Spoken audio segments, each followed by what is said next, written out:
ನೋಡಿ, ರೈತರು ಇವತ್ತು ಏನು ಕಷ್ಟಪಡ್ತಾ ಇದ್ದಾರೆ ಅನ್ನೋದು ಇವತ್ತು ಪ್ರತಿಯೊಬ್ಬರಿಗೂ ಗೊತ್ತಿದೆ. ಅಂಥದ್ರಲ್ಲಿ ಇವತ್ತು ರೈತ ಇಲ್ಲ ಅಂತ ಅಂದರೆ ಈ ದೇಶದ ಬೆನ್ನೆಲುಬು ರೈತ ಅಂತ ನಾವು ತಿಳ್ಕೊಂಡಿದ್ದೀವಿ. ಅವರು ಬೆಳೆಯೋ ಬೆಳೆ ಬರಲಿ ಅಂತೇಳಿ ದೇವರಲ್ಲಿ ಪ್ರಾರ್ಥನೆ ಮಾಡ್ತಾ ಇರ್ತಾರೆ. ನಮ್ಮ ಬೆಳೆಯಿಂದಾರು ಅವರು ಇವತ್ತು ನಿಮ್ಗೆ ನೋಡಿದಿರಿ ಎಲ್ಲ ಥರದ ಸಮಸ್ಯೆಗಳನ್ನ ಎದುರಿಸ್ತಾ ಇದ್ದಾರೆ ಇವತ್ತು ರೈತರು. ಬೆಳೆಗಳಿಗೆ ಬೆಂಬಲ ಬೆಲೆ ಇಲ್ಲ, ಜೊತೆಗೆ ಈಗ ಏನು ಮಳೆ ಇಲ್ಲ, ನೀರಿಲ್ಲ, ಇಲ್ಲಿ ಹೋರಾಟ ಬೇರೆ ನಡೀತದೆ ಒಂದು ಕಡೆ. ಇಷ್ಟಿದ್ರೂ ಕೂಡ ಒಬ್ಬರು ಜವಾಬ್ದಾರಿಯುತವಾದಂಥ ಸ್ಥಾನದಲ್ಲಿರ್ತಕ್ಕಂಥವ್ರು ರೈತರ ಬಗ್ಗೆ ಹೇಳೋದನ್ನು ನಾವು ತೀವ್ರವಾಗಿ ಖಂಡಿಸ್ತೀವಿ. ಇದನ್ನು ಒಬ್ಬ ಜವಾಬ್ದಾರಿ ಇರ್ತಕ್ಕಂಥ ಸಚಿವ ಇರೋದು ಇವತ್ತು ಅವರು ಸರ್ಕಾರದ ಏನು ಜನರು ಕಟ್ತಾ ಇರ್ತಕ್ಕಂಥ ಟ್ಯಾಕ್ಸ್ನಲ್ಲಿ ಇವತ್ತು ಅವರು ಓಡಾಡ್ಕೊಂಡು ಸಭೆಗಳನ್ನ ಮಾಡ್ಕೊಂಡು ಭಾಳ ಗಂಭೀರವಾದಂಥ ಇವತ್ತು ಚರ್ಚೆ ಮಾಡ್ಕೊಂಡು ರೈತರುಗಳ ಬಗ್ಗೆ ಸಭೆಗಳನ್ನು ಮಾಡ್ದೇನೆ ಇವತ್ತು ರೈತರು ಮಾಡ್ತಕ್ಕಂಥ ಹೋರಾಟಗಳಿರ್ಬೋದು, ರೈತರಿಗೆ ಬರ್ತಕ್ಕಂಥ ಬರದ ಹಣ ಇರ್ಬೋದು.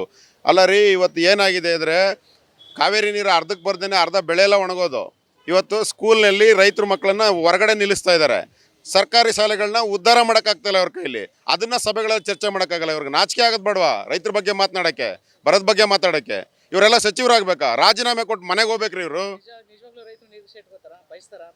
ಖಂಡಿತವಾಗ್ಲೂ ರೀ, ರೈತರು ಹಂಗೆ ಮಾಡೋಂಗಿದ್ರೆ ಲಾಭ ನಷ್ಟ ಏನಾರು ಯೋಚನೆ ಮಾಡೋಂಗಿದ್ರೆ ಇವತ್ತೆಲ್ಲ ಉಪವಾಸನೆ ಇರಬೇಕು. ಇವತ್ತು ಯಾರು ಕೂಡ ಹಂಗೆ ಇದನ್ನು ಇವತ್ತು ರೈತರು ಆ ಕೆಲಸ ಮಾಡೋಕ್ಕೆ ಹೋಗಲ್ಲ.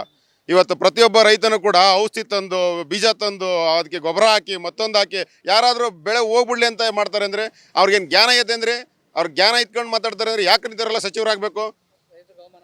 ಇದು ರೈತರಿಗೆ ಅವಮಾನ ಮಾಡೋದನ್ನು ಖಂಡಿಸ್ತೀನಿ. ಇದನ್ನು ವಿರೋಧಿನ ಈಗಲೇ ಅವ್ರಿಗೆ ಸಮಾಪನೆ ಕೇಳಬೇಕು ರೈತರನ್ನ.